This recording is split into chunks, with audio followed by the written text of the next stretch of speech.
There are three types of CSS styles: internal, inline, and external styles.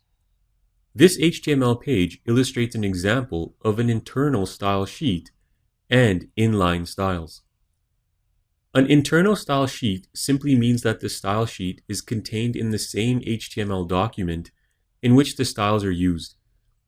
Here, we've defined a style sheet in between our head tags, with three rules that will format the body, the header 1 tags, and the paragraph elements. This is an example of an internal style sheet.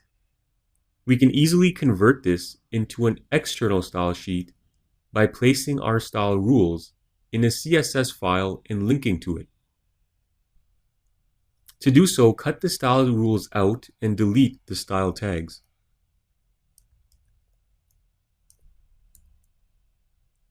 Now create a new file and paste the style rules into it. Now save this file as mystyles.css.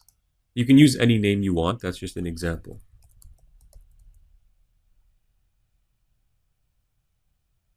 Make sure that the extension is a .css file, otherwise this will not work. Now I'm going to switch back to the original file, and we're going to link to our external style sheet using this line of code. We can confirm that it worked by previewing the file in our web browser. And you can see that all the styles are still applied.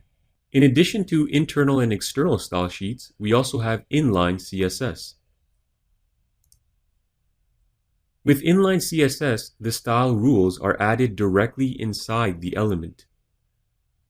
For example, here we have a paragraph element with two inline rules. Style is equal color blue and font size 35. We can see in our web browser that the style rules have been applied to this paragraph of text. The text size is 35 pixels and the color is blue. Using inline rules is normally not a good practice because it's inefficient.